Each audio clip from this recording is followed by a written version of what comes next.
Hello everyone. Welcome to the continuation of book series which I initiated in 2020. This time we will focus on my own book. My name is Dr. Dilip Kumar and my book name is A Review Book of Manual Therapy by Dr. Dilip Kumar PT. इसका volume 1 और volume 2 Pakistan में जो है launch हो चुका है. तो well we will begin with the chapter 1 और इनिशियली 2022 में ये आगाज किया था मैंने कि मैं बुक से चैप्टर वाइज पढ़ाता था. And no doubt this was specifically for the physiotherapist but mainly living in Pakistan because we follow HEC course outline, Higher Education Commission course outline. तो उसका एक सब्जेक्ट है मैनुअल थेरेपी का.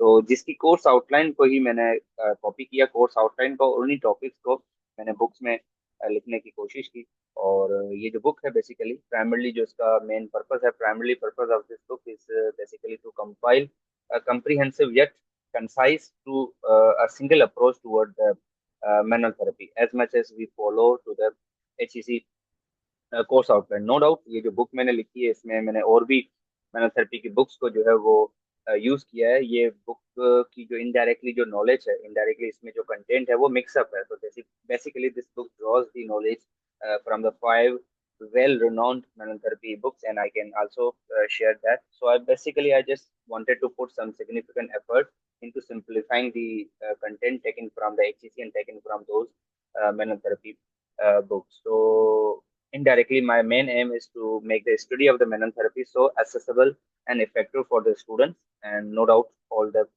practitioner alike. So let's begin with the chapter 1. ये मेरी book जो है वो अवेलेबल भी है. अगर आप इसको ऑर्डर करना चाहें थ्रू आउट पाकिस्तान तो वो भी अवेलेबल है. आप मेरी organisation centre of Mellon therapy Facebook Google social media पे आप उसको सर्च करके वहाँ पर जो है वो उसको ऑर्डर भी प्लेस कर सकते हैं. And if you like this video तो आप इस चैनल को भी सब्सक्राइब करें और प्रसिद्ध शेयर करें. और नो डाउट मेरी जो चैनल है उस पे कमेंट्स अपने जरूर पुट कीजिएगा, चैनल पे या सोशल मीडिया प्लेटफॉर्म पे. So let's begin with the chapter 1. इसका आगाज करते हैं. आई विल ट्राई माय बेस्ट कि मैं इसको उर्दू में एक्सप्लेन करूं. That would be much easier for everyone. Part 1 है इंट्रोडक्शन टू मैनुअल थेरेपी. सबसे पहले है orthopaedic manual therapy. Orthopaedic medicine which basically specialises in the diagnosis and treatment of the musculoskeletal condition. जितनी भी मस्कुलोस्केलेटल कंडीशन है के लिए ज्यादातर हम फिजिकल थेरेपिस्ट के साथ हम ज्यादातर डील करते हैं बेसिकली. तो जो फिजिकल थेरेपी की एक स्पेशलिटी है ऑर्थोपेडिक मैनुअल थेरेपी OMT, वो भी एक इम्पोर्टेंट पार्ट है इसी ऑर्थोपेडिक मेडिसिन का. कैसे? ज्यादातर जो ऑर्थोपेडिक मैनुअल थेरेपी है much of the OMT is devoted to the evolution treatment of the joint and related soft tissue disorders. ज्यादातर जो हम डील कर रहे होते हैं या जो फोकस OMT का बेसिकली होता है कि जितने भी जॉइंट और surrounding soft tissue disorder, surrounding जितने भी सॉफ्ट टिश्यू स्ट्रक्चर्स हैं लाइक आपका ligament, bursa, capsule etcetera, membrane, ये उनकी डिसऑर्डर्स को इवोल्यूट करना और फिर उसको ट्रीटमेंट करना. Like we have a soft tissue structure, then we have a contractile structure and then we have a bony structure. तो इनका ये प्राइमरली पर्पस होता था. और ज्यादातर जितने भी हम मोबिलाइजेशन के मेथड्स करते थे वो हाइपोमोबिलिटी को ट्रीट करने के लिए, मतलब जॉइंट का कम हो जाना. So one of the primarily treatment method जो होता था is mobilisation which is primarily use for the hypermobility. Whenever joints gets its range limited or restricted, the joint is called hypermobile. We all know that, and the condition is called hypermobility. Range का कम हो जाना, आसान करके explain करूं तो वो hypermobility कहलाता है. वेल, तो before we proceed to manual therapy पहले OMT को थोड़ा सा देख लेते हैं. तो OMT का जो कॉन्सेप्ट है ऑर्थोपेडिक मैनुअल थेरेपी का, वो कैल्टनबॉन और एफ जेंथ, ये दो नाम है. फ्रेडी कैल्टनबॉन है और ओलेफ एफ जेंथ है. इन दोनों का मिक्सअप, मतलब इन दोनों ने मिलके इसके ऊपर काम किया था तभी इसका कॉन्सेप्ट का. फिर आगे चल के इसको खाली कैल्टनबॉन कॉन्सेप्ट का भी नाम दिया गया, उसको भी हम आगे या कैसे चेंज हुआ थोड़ी सी हिस्ट्री पढ़ लेते हैं. तो जो नाम है वो खुद सजेस्ट करता है कि ये दोनों का जो है वो कोलैब है फ्रेडी कल्टनबर्न और ओलेफ एवजेंस की, जो कि स्टार्ट हुआ था नॉर्डिक काउंटर में बैक टू 1954 में. पहले इसको as a joint testing and treatment जो है वो कहा जाता है. देन फिर ऐसा ऐसा इसको मैनुअल थेरेपी एड मॉडर्न कल्टनबर्न, आगे चल के इट बिकम नॉर्वेजियन सिस्टम क्योंकि या नॉर्डिक सिस्टम क्योंकि ये वहां पर आगाज हुआ था. इस तरह करके उसका आगे नाम चेंज हो जाता है. तो OMT कॉन्सेप्ट फिजिकल थेरेपी में जो बेस्ड है बेसिकली उसका फोकस क्या है? बेस्ड ऑन द कॉन्सेप्ट, ये जो कॉन्सेप्ट यूज करता है जिन फील्ड्स के, उनमें कौन कौन सी फील्ड्स या सब्जेक्ट्स आ जाते हैं. स्पोर्ट्स मेडिसिन के कुछ कॉन्सेप्ट्स हैं, traditional physical therapy, osteopathy, orthopaedic medicine.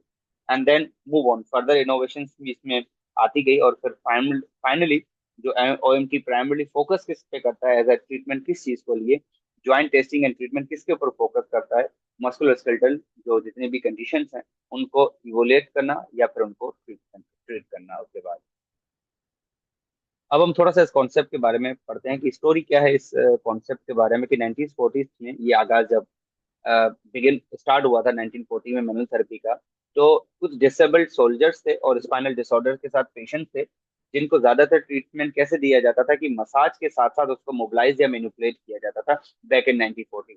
And then उसके साथ साथ उसमें एक्टिव और पैसिव मूवमेंट्स भी कराई कराई जाती थी। ये ट्रीटमेंट फॉलो होता रहता था। अभी तक यहाँ पे ओएमटी कॉन्सेप्ट का आगाज नहीं हुआ। We are talking about back to the 1940। ठीक है, क्योंकि मेनली जो ओएमटी कॉन्सेप्ट आया था वो 1970s के बाद दुनिया के सामने वर्ल्ड लेवल पे प्रेजेंट हुआ था। फिर क्या होता है कि नॉर्वे में फ्रेडी कल्टनबोन जो है वो अपना काम करते हैं दूसरों के साथ, जस्ट लाइक डॉक्टर जेम्स मेनल के साथ काम किया है, जो कि फिजिशियन है फिजिकल मेडिसिन में। और जो डॉक्टर जेम्स सीरेक्स है, जो ऑर्थोपेडिक मेडिसिन सीरेक्स रेनॉन्ड है, तो वो फिजिशियन है ऑर्थोपेडिक मेडिसिन। इनके साथ काम करते हैं 1950s में, और फिर वो वापस आ जाते हैं अर्ली 1950s में, वापस आ जाते हैं इनके साथ लंदन में काम करके। तो 1950s में डॉक्टर फ्रेडी कल्टनबोन जो है लंदन जाते हैं और वहां पर ज्वाइंट मोबिलाइजेशन टेक्निक जो ये डॉक्टर मैनल और सीरेक्स के साथ सीखते हैं, और वापस आके अपने ही एरिया में नॉर्वे में अप्रूवल लेते हैं इन्हीं सीरेक्स टेक्निक को वहां पर पढ़ाने की। तो 1955 में क्या होता है, मतलब 50 में ये जाते हैं, अर्ली 50 में ये जाते हैं, और 1955 में मतलब पढ़ के लंदन से फिर ये वापस अप्रूवल ले लेते हैं अपने नॉर्वे में। और उसके बाद 1955 में 1955 में जेम्स सीरेक्स भी नॉर्वे विजिट करता है, और फिर वो अप्रूवल देता है उन कोर्सेज की, सीरेक्स के कोर्सेज की पढ़ाने को, यानी become the first physical therapist जो कि उन स्टडीज को बेसिकली कंप्लीट करता है, मतलब उनकी इंस्ट्रक्शन एग्जामिनेशन करके उनकी सुपरवाइजरी करता है basically, and then it gets approval as a first physical therapist. तो फोकस, अब केल्टन बॉन्ड कॉन्सेप्ट का अगर हम बात करें तो द फर्स्ट जो फोकस था केल्टन बॉन्ड कॉन्सेप्ट का, वो था ट्रांसलेटरिक ज्वाइंट प्ले। जो हम ट्रांसलेटरिक ज्वाइंट प्ले मूवमेंट्स पढ़ते हैं ना basically about the treatment plan. In short what is the treatment plan? एक साइनोवियल जॉइंट में एक कॉन्वेक्स पार्ट होता है, कॉन्केव पार्ट होता है, ठीक है। तो just like if you talk about the shoulder joint, glenohumeral joint, तो the glenoid cavity is basically the concave. So if you add the word कि cavity में भी केव है, कॉन्केव में भी केव है, तो आसान लफ्जों में जिन आर्टिकुलर सरफेस में केविटी है वो कॉन्केव इन शेप है इनडायरेक्टली, अगर मैं उसको समराइज करूं, और दूसरा part ultimately it becomes convex. तो according to the Kaltenborn, treatment plan हमेशा कॉन्केव पार्ट पे होता है। ट्रीटमेंट प्लान हमेशा कॉन्केव पार्ट पे होता है, और उसके हिसाब से आगे चल के कॉन्वेक्स कॉन्केव रूल हम आगे सारे डिस्कस करेंगे। तो प्राइमरी फोकस जो था वो treatment translated joint play movements के ऊपर था, जो ट्रीटमेंट प्लान के बारे में बात करते था in order to evolute the mobilising joints, the grades of the movement, and then convex conveyor rule, 3D pre positioning of joint etcetera. अब इसको हम समराइज करें, it basically emphasized the functional evolution of the locomotor system, या indirectly, and the biomechanical treatment of the dysfunction like the musculoskeletal dysfunction. They are primarily used for the pain relief या symptom relief, specially for the pain. Symptom जिस अलामत के साथ patient आते थे उनके हवाले से ये चीजें यूज होती थी, या जो मसल्स शॉर्टेंड है, स्पास्टिक है, उनको रिलैक्स करने के लिए, जो शॉर्टेंड है उनको स्ट्रेच करने के लिए। तो these were the primarily purpose. यहाँ तक ये जो अभी हमने चीजें डिस्कस की कि मसाज वहां पर होता था, फिर उसके साथ मोबिलाइज भी किया जाता था, अभी तक चीजें अलग अलग है, क्योंकि आगे चल के फिर वो ब्रांड मोलिगन आता है, एरा आता है, उसको हम आगे डिस्कस करेंगे, जिसने मोबिलाइजेशन के साथ मूवमेंट दी, एमडब्ल्यूएम जिसका नाम दिया, वो हम आगे। फिर 1960s में, स्टार्टिंग के 1960s में फ्रेडी केल्टनबॉर्न प्रेजेंट करता है एक मैनुअल थेरेपी कोर्स, और वहीं नॉर्डिक कंट्रीज के फिजिकल थेरेपिस्ट को, और 1962 में 2 साल बाद जो फिजिशियन है उसको अटेंड भी, मतलब फिजिशियन भी उसको अटेंड कर रहे हैं, क्योंकि मैंने बताया डॉक्टर जेम्स मैनल और जो आपके सीरियस है वो भी फिजिशियन है बेसिकली, उन्होंने अटेंड किया। और फाइनली 1958 1958 में ओलेव एवजेंस जो है, जो कि स्किल्ड नॉर्वेजियन प्रैक्टिशनर हैं, उन्होंने इसमें एक कॉन्सेप्ट ऐड किया केल्टनबॉर्न कॉन्सेप्ट में, कि मसल स्ट्रेचिंग और कोऑर्डिनेशन ट्रेनिंग भी ऐड कर दी जाए। मतलब जो फ्रेडी केल्टनबॉर्न के ऊपर हमने कॉन्सेप्ट पढ़े, कॉन्वेक्स कॉन्केव रूल या ट्रीटमेंट प्लान के हवाले से, ट्रांसलेटिक ज्वाइंट प्ले मूवमेंट्स के हवाले से, 3D पोजिशनल 3D प्लान के हवाले से, तो उसमें इन्होंने 2 कॉन्सेप्ट ऐड किए। कौन कौन से? मसल स्ट्रेचिंग और कोऑर्डिनेशन ट्रेनिंग। इस केल्टन बॉन्ड कॉन्सेप्ट में ऐड करके फिर आगे चल के इसको मॉडिफाई करके मजीद एक्सरसाइज स्पेसिफिक एक्सरसाइजेस ऐड कर दी गई, specially for those patient use at the home with automobilisation. मतलब जो ऑटोमोबिलाइजेशन था या मसल स्ट्रेचिंग और कोऑर्डिनेशन ट्रेनिंग थी, ये ओलेव एवजेंथ ने इस केल्टन बॉन्ड कॉन्सेप्ट के साथ ऐड करके 1973 में इस कॉन्सेप्ट का नाम दे दिया O M T Kaltenborn Evjenth concept. देखा ना कहाँ से वो आगाज किया। 55 में अप्रूवल मिला, फिर 60 में फ्रेडी केल्टन बॉन्ड ने प्रेजेंट किया जिसको फिजिशियन ने अटेंड किया 1962 में। फिर 58 में ये आती है एवजेंथ आती है, उस कॉन्सेप्ट के साथ ऐड करते हैं, finally it gets approval in 1973। नाम क्या पड़ता है? O M T Kaltenborn Evjenth concept, जो कि दुनिया के सामने 1973 में प्रेजेंट हुआ। 40 में एक चीज कॉन्सेप्ट आगाज हुई, 54 में अप्रूवल मिला, 50 में वो खुद सीखता है, 54 55 में फिजिशियन अटेंड करते हैं, अप्रूवल देते हैं, और फिर round about takes 20 to 25 years in order to present presentable format in front of the world after the several treatment sessions and the seminar। and 1990 में एक बड़ी अचीवमेंट भी होती है कि इसी एविडेंस इंट्रोड्यूस कराती है सिम्टम एलिवेशन टेस्टिंग को टू लोकलाइज द लियन, मतलब लियंस को लोकलाइज करने के लिए। और अल्टीमेटली जो आपकी सिम्टम प्रोवोकेशन टेस्टिंग है, हमने एक वर्ड यूज करते हैं, pain provocation test. Pain provocation मतलब जब हम ऐसा टेस्ट करें जिसमें पेशेंट हमारे पास पेन के साथ आता है, उसका पेन मजीद बढ़े, ताकि मजीद बढ़े मतलब चेक करने के लिए, उसे हम कहते हैं पेन प्रोवोकेशन टेस्ट, जिसमें पेशेंट का पेन हम चेक कर सके कि बाकायदे इस स्टेज से बढ़ा है नहीं बढ़ा। तो that concept also was what is the primarily reason in order to localise the lesion, कि लियन कहाँ से आ रहा है। जैसा एक और है PPIVM, passive physiological intervertebral motion test, जिसमें हम वर्टिब्रा को मोबिलाइज करते हैं, या और भी नाम इसको दे सकते हो कि वर्टिब्रा को स्पेसिफिकली मोबिलाइज करते हैं in order to provocate the pain, pain को मजीद प्रोवोक करना इनडायरेक्टली। तो 1990s में ये कॉन्सेप्ट उन्होंने इंट्रोड्यूस करवाया, एंड देन उसमें एक मजीद इवोल्यूशन भी आई ओवर द इयर्स। सालों साल चलते गए, एंड देन ओएमटी, ये जो पूरा Kelton bond evidence concept concept था, लोगों ने इनको लोगों से मतलब फिजियोथेरेपिस्ट को इनको बड़ा फायदा हुआ इनमें से, और ज्यादातर फिजियोथेरेपिस्ट ने इसके ऊपर कंट्रीब्यूशन की, और फिजिशियन ने भी उनकी अप्रिशिएशन की, कंट्रीब्यूशन की, एंड फाइनली एक ये बुनियाद बना ये कॉन्सेप्ट किसका? IFOMT, जो कि आज भी रनिंग में है, international federation of orthopaedic manual therapy, and which is basically educational and certification standard. उसका जो आगाज पड़ा है ना, वो OMT Kelton bond evidence concept से पड़ा हुआ है बेसिकली। ठीक है, तो उसके बाद फिर ये इसका भी IFOMT का भी बुनियाद पड़ता है। अब हम आ जाते हैं OMT से हटके ओवरऑल मैनुअल थेरेपी। एक तो orthopaedic manual therapy, manual therapy कोई नया कॉन्सेप्ट नहीं है, ये डीपली रूटेड है, इनकी जड़ें और भी पुरानी, अगर हिस्ट्री में हम जाएंगे काफी लोग इसको सालों से सदियों से इस्तेमाल करते थे। इनफैक्ट हिपोक्रेट्स, जिनको फादर ऑफ वेस्टर्न मेडिसिन कहा जाता है, उन्होंने भी मैनुअल थेरेपी टेक्निक को जो है वो राइटिंग में मेंशन करा हुआ है फ्रॉम द 460 to 373 77 BC में। उसके बाद कॉर्पस हिपोक्रेटम है, उन्होंने भी इसको मेंशन किया हुआ है। We are not going into the details. Overview अगर हम देखें हिस्ट्री का, तीन एराज इसके बेसिकली एक्सप्लेन किए जाते हैं। सबसे पहले एंशंट सिविलाइजेशन। एंशंट सिविलाइजेशन में कौन कौन सी टेक्निक्स होती हैं, किस कंट्रीज में वो पाए जाते हैं? तो मैनुअल थेरेपी की जो टेक्निक्स हैं वो एंशंट सिविलाइजेशन में, such as the Egypt, China, Greece और इंडिया में भी उनका जो है बुनियाद है। मतलब डिफरेंट प्रैक्टिसेस में, जस्ट लाइक एंशियंट इजिप्ट में क्या होता था, ये जो हेयोरेग्लिफ्स होते थे, ये डेफिसिट एक मसाज टेक्निक यूज करते थे थेरेपेटिक पर्पसेस के लिए। मतलब थेरेपी, अब थेरेपी वहां पे नाम तो नहीं होता था, थेरेपेटिक का जनरल वर्ड है। एंशियंट चाइना में अगर बात करें तो जो TCM है, ट्रेडिशनल चाइनीज मेडिसिन है, उसमें भी मजाज मसाज को यूज किया जाता है, मसाज की डिफरेंट टेक्निक यूज की जाती थी, लेकिन हीलिंग प्रोसेसेस के लिए।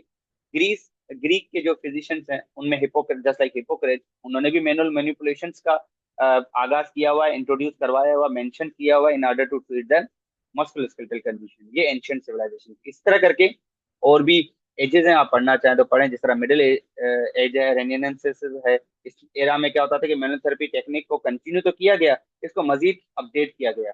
वो मेडिसिन में यूज होता था, ट्रेडिशनल हीलिंग प्रैक्टिसेस में यूज होता था। मंक जो होते थे वो उनको यूज करते थे, मैनिपुलेशन की टेक्निक्स को यूज करते थे।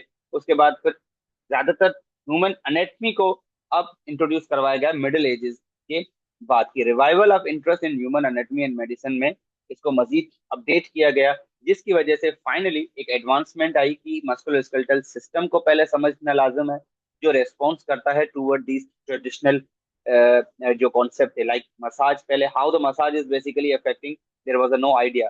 हीलिंग तो कर रहा था, रिलैक्सेशन तो दे रहा था, what is the exact physiological mechanism, then it comes after the Middle East era.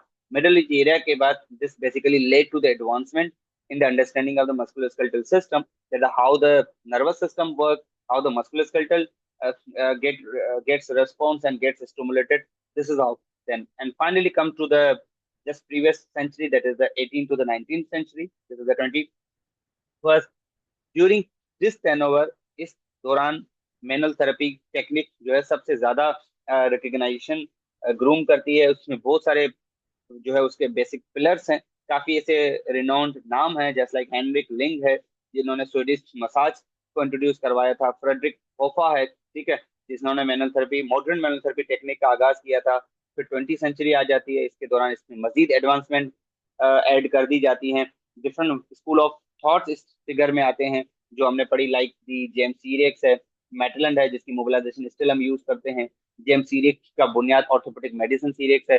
Freddy कैल्टनबॉर्न जिसने आईएफएमटी का बुनियाद डाला। तो ये सबसेंशियल इन्होंने कंट्रीब्यूट किया बेसिकली इस फील्ड में, स्पेशली मैनुअल थेरेपी में। और ये डिफरेंट अप्रोचेस थी जो ऑर्थोपेडिक मैनुअल थेरेपी के बुनियाद से ऑर्थोपेडिक मेडिसिन और मैनुअल थेरेपी को मिलाकर बनी। And finally we have the modern area.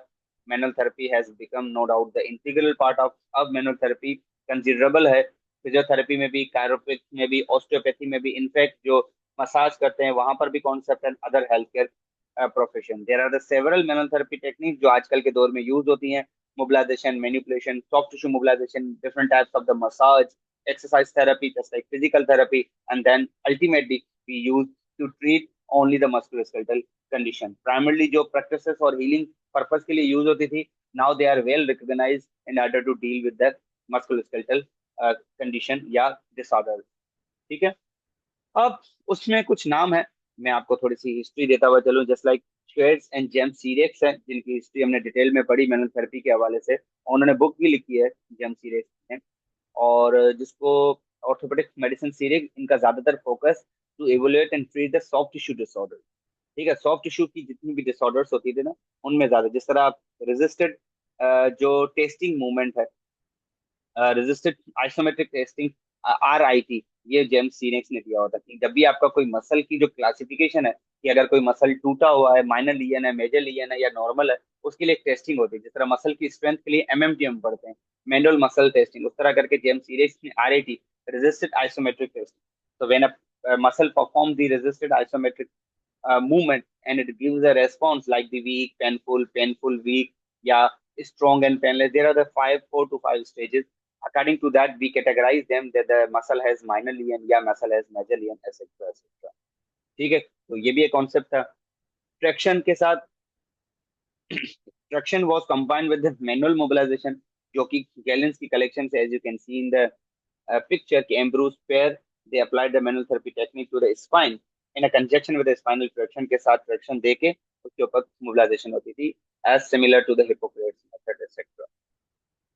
Okay ji, for the following two countries, to sorry for coming back, for the following 2 centuries traction को कंबाइन करना manipulation के साथ, it received basically minimal attention in medical literature. मतलब 2 सदियों तक traction के साथ manipulation को जो आगाज किया था इन्होंने, उन्होंने इतनी अटेंशन बेसिकली रिसीव नहीं की।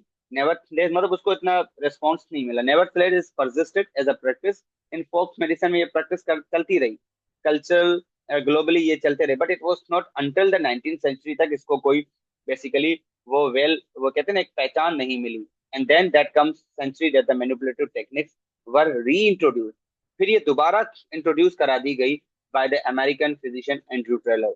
क्या ड्यूरेशन है, 1828 से लेके 1917 के दौरान। थ्रू आउट द हिस्ट्री, अगर हम हिस्ट्री की बात करें तो मैनुअल थेरेपी की जितनी भी टेक्निक्स हैं वो ना कि इवोल्यूट हुई, प्राइवेटाइज हुई, फिर उसको मजीद अपडेट हुई, उसको डिफरेंट एनाटॉमी, फिजियोलॉजी, बायोमेकेनिक्स मिला के मतलब एक अच्छी तरीके से अपडेट करा गया। और आज के टाइम में अगर मैनुअल थेरेपी की अगर हम बात करें, उसमें बहुत सारी डाइवर्सिटीज भी रही हैं। आज भी मैनुअल थेरेपी जो है वो कंटिन्यू कर रही है as essential component for a rehab medicine, for a rehabilitation indirectly. तो वो उसका मेन पार्ट बना। लेकिन अगर अब उसकी हम जड़ें देखेंगे ना, तो प्राइमरली ऐसे नहीं था। जिस तरह पहले मसाज और मोबिलाइजेशन दोनों अलग अलग दी जाती, उसका एक साथ कॉन्सेप्ट नहीं था। मॉडर्न दौर में वो एक साथ बन गया, जिसको हम एमडब्ल्यूएम का नाम देते थे। पहले मसाज के टाइप्स अलग होते थे for a different purposes, healing, जो अभी हमने डिस्कस किया था। गरल तो ये कुछ पिक्चर्स हैं जो आपको शो करेंगी। ये भी, ये हिपोक्रेटिक बेंच है, नाम ही बताता है, इन्वेंटेड बाय द हिपोक्रेट्स। जिसमें ट्रक्शन भी होती है और उसके साथ आप उसको, और ऊपर वाली अगर पिक्चर देखेंगे तो it's kind of resembling to the shoulder relocation. Shoulder को जो रीलोकेट किया जाता है, जो शोल्डर डिसलोकेट हो जाता है, उसकी एक रिजेंबलेंस है फिगर में। अब मैनुअल थेरेपी हिस्ट्री के बाद हम आगाज करेंगे मैनिपुलेशन का आगाज कहाँ से। तो ज्यादातर हम हिस्ट्री ऑफ मैनुअल थेरेपी पढ़ चुके हैं, तो मेरे ख्याल से मैनिपुलेशन के हवाले से तो हम अच्छा खासा अवेयर हैं। मैनिपुलेशन को, what how I explain, basically people often say कि manipulation in which the thrust is basically given the HVT, high velocity thrust, HVLA, high velocity low amplitude, all agree according to the theoretical definition.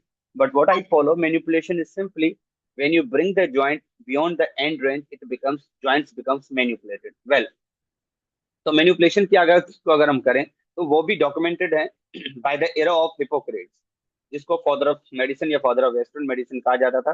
वो हम discuss कर चुके हैं। History also suggest that the Hippocrates they were using the spinal traction technique, जिसको हमने discuss किया था। Traction के साथ उन्होंने मोबिलाइजेशन को भी आगाज दिया था। एंड देन उन्होंने एंशियंट राइटिंग में भी मेंशन किया है in his work on setting joints by leverage. इसका एक काम था, एक अचीवमेंट थी, on setting the joints by leverage. Lever, lever जो होता है, जो टाइप्स ऑफ लीवर हम पढ़ते हैं, first order liver, second order liver, तो जॉइंट्स की सेटिंग करना लीवरेज सिस्टम को इस्तेमाल करके, ये कॉन्सेप्ट भी हिपोक्रेट्स ने दिया था। जिनका मेथड उन्होंने यूज किया, ये जो setting the joints by the leverage, in concept use होता था रीलोकेशन के लिए। मतलब जो डिसलोकेटेड जॉइंट्स होते थे, स्पेशली शोल्डर, जो ऊपर हमने पिक्चर देखी, उनको रीलोकेट करने के लिए। एडिशनली आगे चल के सक्सेशन, सक्सेशन फॉर्म ऑफ एक मैनिपुलेशन टाइप है, वो भी इंट्रोड्यूस करा दी गई, जिसके आगे मैं आपको पिक्चर दिखाता हूँ। फॉलिंग लेडर के नाम से, गिरती हुई सीढ़ी, and then which is called the succussion, that is taken from the short के पीरियड से, जिसमें पेशेंट्स को इमोबिलाइज किया जाता था इन्वर्टेड पोजिशन में, एक रेक के अराउंड या रस्सी, और जो as you can see from the both side, जो दोनों बंदे हैं, रस्सियां हैं, फिर उसको वो पुल करके बैठे हैं। मतलब इनडायरेक्टली उसको लटकाना, बट उल्टा, उल्टा उनको लटकाया हुआ है बेसिकली। और दैट, उससे हो क्या रहा है बेसिकली, वो जैसे ही नीचे ड्रॉप आउट हो रहा है, उसमें एक डिस्ट्रक्टिव थ्रस्ट पेशेंट को फील होता है। डिस्ट्रक्टिव थ्रस्ट पेशेंट को फील हो रहा है, क्योंकि इनडायरेक्टली एक किस्म की ट्रैक्शन है। When the body, gravity pools you down, आपको बॉडी भी नीचे पुल करती, ग्रेविटी पुल करती है बॉडी को डाउनवर्ड, ऊपर से बंदों ने पकड़ा हुआ है, तो it will give you some kind of the destructive thrust. तो ये एक, इस फॉर्म का नाम क्या है, सक्सेशन। ठीक है, सक्सेशन मैनिपुलेशन का एक इनडायरेक्टली समझे कि टाइप है। फिर उसके बाद 1940 से लेकर 1970 के दरमियान की अगर हम बात करें, तो मैनिपुलेशन को इतना अच्छा American एप्टा, American Physical therapy literature में इतना वाइडली यूज नहीं किया जाता था 1970 तक। This omission may have been due to the American Physical Therapy Association, जो कमिटी थी, they were working on the quackery. Quackery मतलब ये जो अताई या इनडायरेक्टली जो जाल फेक डॉक्टर्स होते हैं, या indirectly we can say the technicians, but they assume their self as a practitioner, तो उनको क्वाकरी कहा जाता है। ठीक है।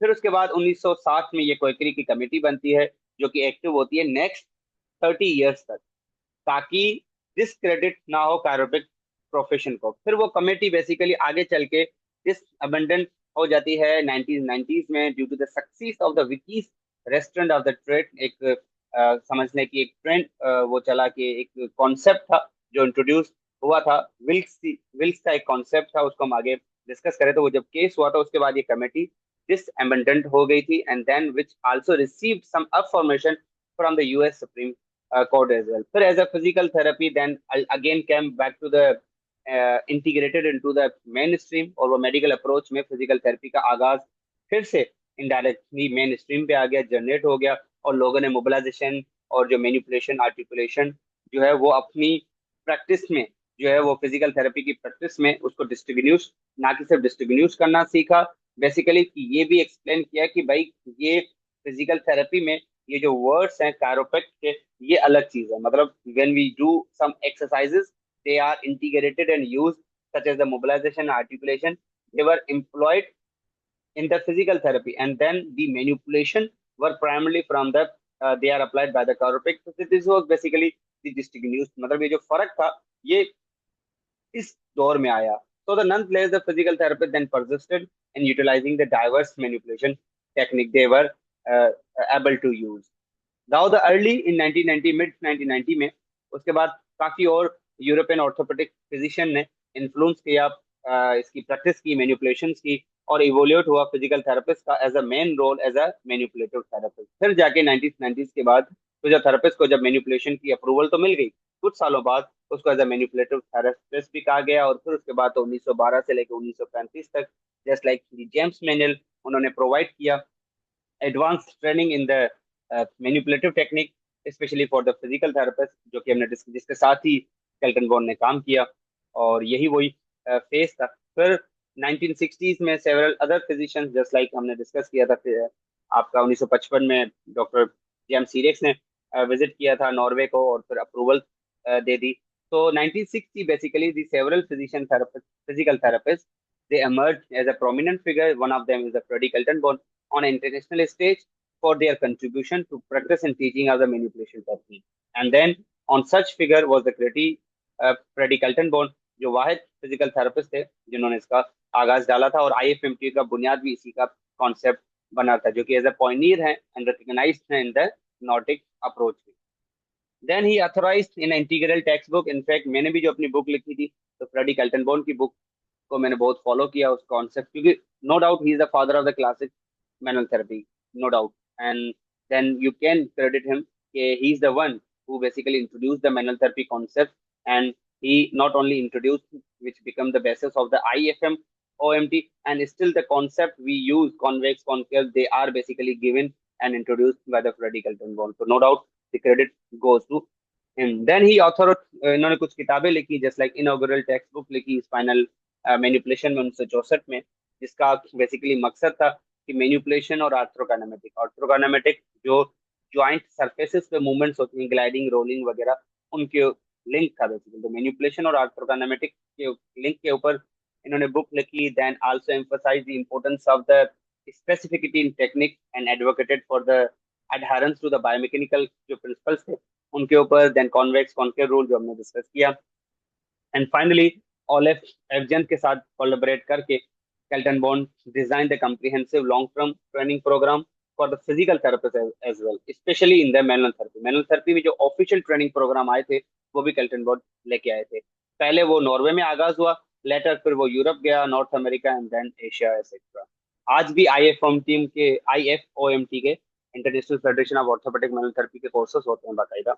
एंड देन अनदर इन्फ्लुएंसिंग जो फिगर थी, इन्फ्लुएंशियल फिगर जो थी during this period was basically the Australian physical therapist the जॉर्फी मेटलन, जिसकी हम स्टिल ग्रेड्स पढ़ते हैं.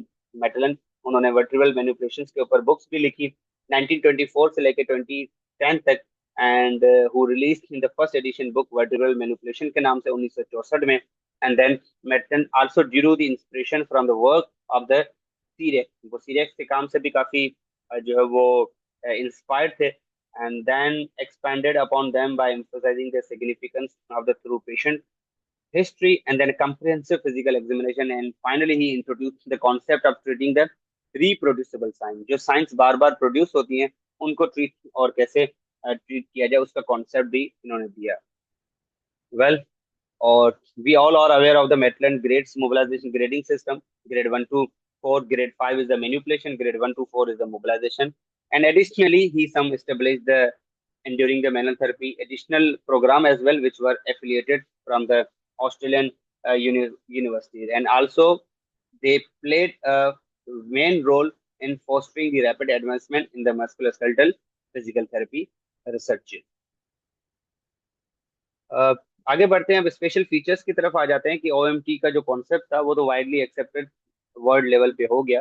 इसने फिजिकल थेरेपी की प्रैक्टिस को ना ही इन्फ्लुएंस किया, इंस्पायर किया, बट आगे भी बहुत सारे कॉन्सेप्ट आगे हैं जो फिजिकल थेरेपी प्रैक्टिस में specifically right now they are also used. So just like one of them is the biomechanical approach to treatment and the diagnosis. तो previously ट्रेडिशनल प्रैक्टिस में क्या होता था, लॉन्ग लीवर रोटेशनल मूवमेंट होते थे जिससे काफी नुकसान भी होता था, लेकिन कॉन्सेप्ट नहीं था लॉन्ग लीवर रोटेशनल मूवमेंट्स देवर इन्वॉल्व, जिसका जो कॉम्प्रिहेंसिव फोर्स था वो सेफर नहीं था जॉइंट्स के लिए, बट देवर यूज। उसके बाद जो शॉर्ट लीवर का कॉन्सेप्ट था वो बाकी लिया है। जो जेम्स मेनल था उसने कहा कि शॉर्ट लीवर के तौर पे आप रोटेशनल जो मैनिपुलेशन हैं वो इंट्रोड्यूस करा सकते हो, कि basically reduces the possibility of the joint damage, इसमें नुकसानात भी कम है। और फाइनली ये अडॉप्ट हुआ और 1962 में मैनुअल थेरेपिस्ट ने इनको यूज भी करना शुरू किया। तो long lever short lever concept भी इंट्रोड्यूस हुआ। मैं आगे आपको पिक्चर दिखा देता हूँ। ट्रांसलेटिक जॉइंट प्ले मूवमेंट का तो कॉन्सेप्ट केल्टन बोन लेके आए, इसको हम वेल अच्छी तरीके से पढ़ते हुए आए हैं। उसके बाद है कि biomechanic principles they form the core of the analysis and treatment the musculoskeletal, मतलब जो बायोमेकेनिक ये प्रिंसिपल था शॉर्ट लीवर लॉन्ग लीवर, ये एनालिसिस और ट्रीटमेंट तो बना, ट्रीटमेंट किया इसने, मतलब हेल्प आउट की मस्कुलोस्केलेटल कंडीशन डिसऑर्डर्स के लिए। लेकिन इसका आगाज जो था just like translated joint play movement था केल्टन बोन ने दिया। इससे फायदा क्या हुआ? इससे फायदा ये हुआ, एक तो जो हमें रिजल्ट चाहिए थे वो हमें इंस्टेंट मिले। लॉन्ग लीवर जो ज्यादा नुकसान था जॉइंट्स के लिए, हमें शॉर्ट लीवर का कॉन्सेप्ट पढ़ लिया। तो therapist basically they evaluate the translated joint play movement, जिसमें हम friction and then gliding by feeling the amount of the slack, ये तो वो उसका फिजिकल एग्जामिनेशन का कॉन्सेप्ट है जो हम भी यूज करते हैं। हम किस तरह यूज करते हैं, जस्ट लाइक केल्टन बॉन्ड का एक कॉन्सेप्ट है the how to determine the direction of restricted gliding, जो हम आगे सेकंड थर्ड चैप्टर में पढ़ेंगे कि कोई ज्वाइंट जो है वो रिस्ट्रिक्टेड है, किस डायरेक्शन में रिस्ट्रिक्टेड है, उसके लिए दो रूल्स इन्होंने दिए। मतलब if you want to find out the hypomobility, in which direction the hypomobility is, basically you have to follow the direct method or convex concave rule. Direct method में हम जस्ट लाइक एक test होती है load and shift है, जिसमें हम shoulder joint को glenoid humerus को पकड़कर, सॉरी ह्यूमरल हेड को पकड़कर हम पहले लोड करते हैं, ग्रास्प करते हैं, लोड मतलब loading, and then we shift, if we shift anteriorly and then we shift posteriorly. अगर फिर हम राइट और लेफ्ट को कंपेयर करते हैं, अगर राइट वाला या कोई भी एक ज्वाइंट ज्यादा एंटीरियरली आ रहा है, that indicates the anterior instability. So that load and shift is also primarily used, or there were the several other methods as well, just like grading of the movement. This concept also used, and then इसको आगे अगर हम proceed करें, just like proceeding the examination mobilization, we have a convex concave rule as well. convex concave rule से आपको ये पता चलता है कि अगर आपका convex concave rule mainly उसको मजीद एलोबरेट तो दिया तो मैकॉनल ने दिया था, लेकिन उसकी प्रैक्टिकल यूज को ज्यादातर केल्टन बोर्न ने इस्तेमाल किया, जिससे आपको ये पता चलता है कि जो ज्वाइंट जिसका एक सरफेस कॉन्वेक्स है एक कॉन्केव है, फिर इसके ऊपर दो रूल आ जाते हैं कि when a moving part is concave, when a moving part is convex, rule number one, that the gliding या the movement against the treatment plan would be opposite in direction. Let's suppose when you do a shoulder abduction, आपका concave part कौन सा है? आपका glenoid है। Humeral head क्या है? Convex. Moving part कौन सा है? कॉन्वेक्स। तो आपकी जो एबडक्शन होगी, द मूवमेंट ऑफ जो आपका ह्यूमरल हेड है, ठीक है, जो मूविंग बोन मूवमेंट जो है वो ह्यूमरस किधर जा रही है, डिस्टल पार्ट उसका किधर जा रहा है? अपवर्ड। लेकिन उसका प्रोक्सिमल पार्ट किधर आ रहा है? Inferior. The movement is opposite. अगर मैं इसको मुख्तसर एक्सप्लेन करूं, when you do shoulder abduction at a whatever the angle, when you do a shoulder abduction, आपके ह्यूमरस का प्रोक्सिमल पार्ट जो शोल्डर जॉइंट बनाता है और डिस्टल पार्ट जो एल्बो जॉइंट बनाता है, तो डिस्टल पार्ट किधर जा रहा है? ऊपर। प्रोक्सिमल पार्ट किधर आ रहा है? Downward. Just because the convex part is moving, the movement takes place opposite in direction. You also can explain the gliding occurs opposite with respect to the treatment plan, क्योंकि treatment plan कहाँ पर होगा? Concave part पे। Moving कौन सा है? Convex. इसका दूसरा rule, rule two, when a moving part is concave, the movement occurs same in direction, just like the elbow joint.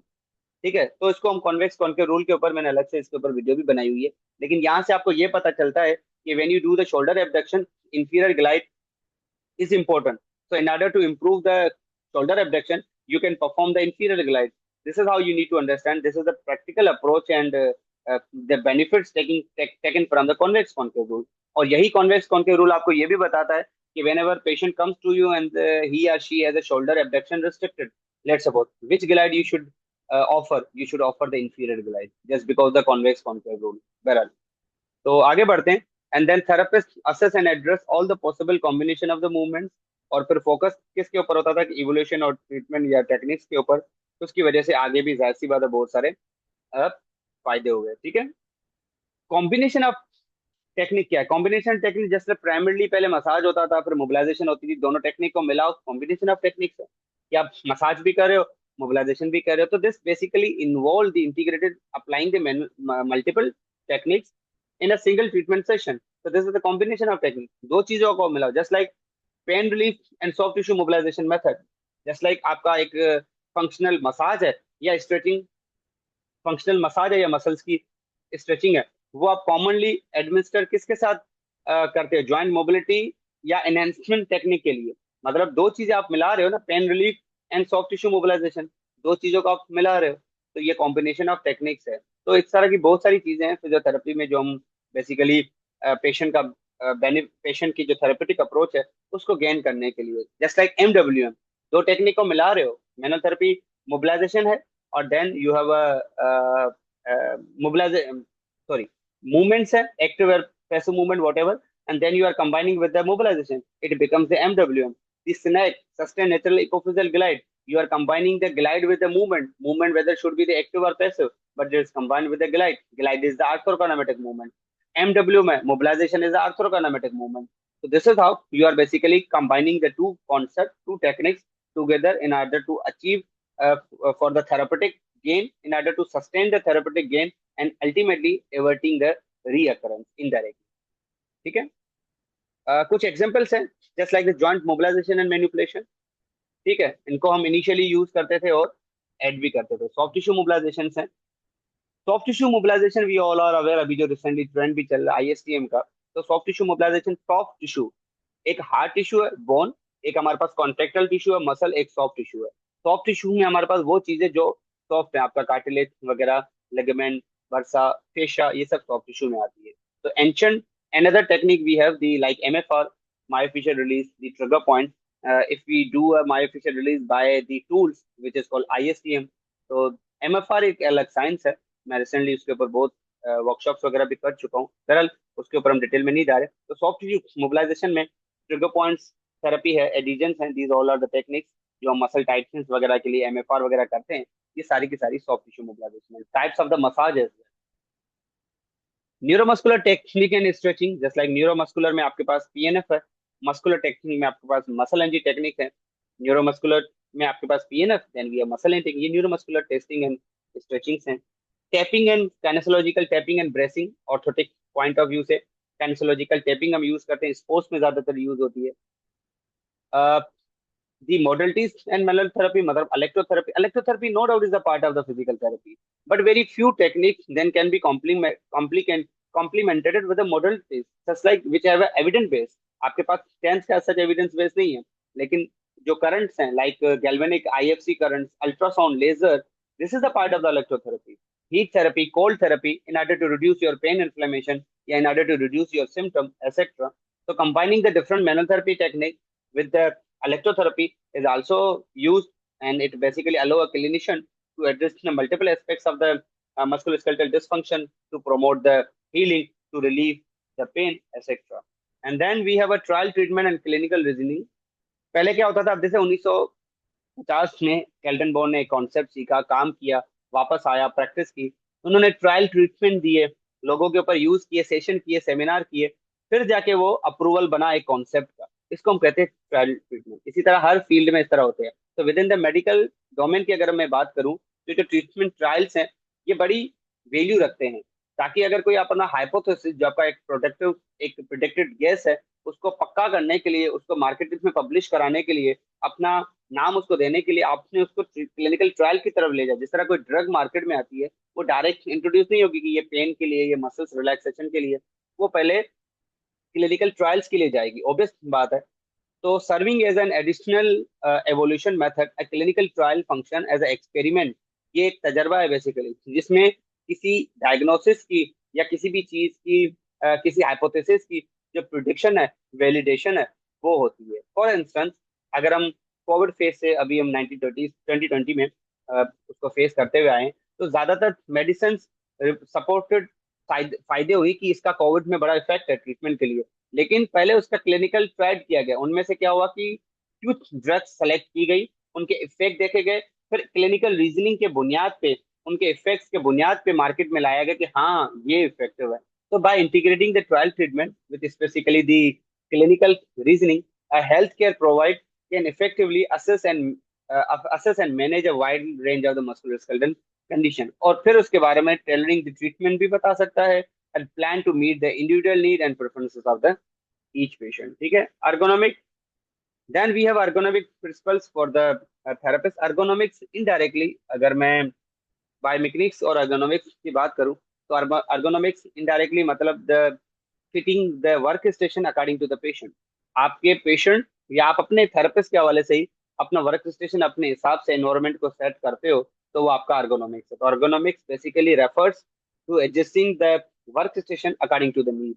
तो उस अकॉर्डिंग टू द नीड में थेरेपिस्ट भी आ सकता है, पेशेंट भी आ सकता है, और क्लाइंट भी आ सकता है एवरी। तो एज अ रिजल्ट क्या होता है कि there are the variety of the tool, gadgets और treatment procedures, just like couch है आपका, बेल्ट्स हैं और डिवाइसेस हैं, फिक्सिंग बेल्ट्स हैं, वेजेस हैं, ये यूज होते हैं। जस्ट लाइक पोस्चर अवेयरनेस है, अगर आपने maintaining a neutral posture basically it can also minimise the strain on the muscles and the joint. तो आप क्या करते हो, बैठते हो, अपनी स्पाइन को अलाइन रखते हो, 90 डिग्री हिप्स एंड नीज को फ्लैक्स करते हो, तो ये पोस्चरल अवेयरनेस है। ठीक है। एडजस्ट दी वर्क स्टेशन, अपने वर्क स्टेशन को एडजस्ट करना। आप अपना वर्क प्लेस जो है वो अपना प्रॉपर पोस्चर के हिसाब से, जस्ट लाइक मैं आपको एग्जांपल देता हूँ, when we use the laptop and LCDs, ठीक है, तो हम क्या करते हैं यूजुअली, या तो गर्दन नीचे कर रहे होते हैं या गर्दन ऊपर कर रहे हैं। Why don't you adjust the LCD according to your display, according to your comfort, why you are flexing and extending your neck. Let suppose आप अपनी गर्दन को इस्तेमाल ना करें, वर्क स्टेशन को अपने साथ, तो this is basically you adjust your work station.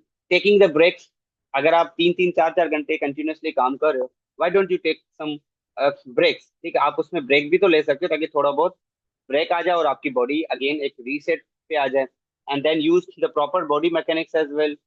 And so last we have a topic, the overview. Now, if we give an overview on the whole chapter one. So the Kelton-Bond concept were introduced by the Freddy Kelton-Bond and Olive Evgen, and which was primarily called the joint testing and mobilization, which is the main part. Then it becomes on the basis of the IFMOT, International Federation of Orthopedic Manual Therapy. Then physical diagnosis, which is primarily not only possible on basis of few information, you need a history, evolution, examination, and all. So the screening exam is basically used, which is a quick examination, ताकि हम reason identify करते हैं जहाँ पे problem है, where the problem is basically localized. Then we go for the detail examination में we take history। हम मुख्तसर कर रहा हूँ इसको, मैं आगे चल के इन चीज़ों को हम फिजिकल एग्जामिनेशन और सिस्टमिक एग्जामिनेशन के पूरे चैप्टर्स हैं, छठा और सातवां चैप्टर है। हिस्ट्री लेते हैं जिसमें हम उसकी demographic data, PMH, past medical history, current symptoms, present complaint, etcetera. Inspect करते हैं, हर वो चीज जो आप बिना हाथ लगाए के करो वो इंस्पेक्ट है। लाइक आप उसके फर्दर फोकस करते हो उसके पोस्चर वगैरह जो बिना हाथ लगाए। When you touch someone it becomes the palpation. Then the number 3, you have the test of the function. आप टेस्ट करते हो फंक्शन को, एक्टिव एंड पैसिव मूवमेंट कराते हो, और translated joint play movement etcetera. Resisted movement RIT जिस तरह हमने एक्सप्लेन किया था।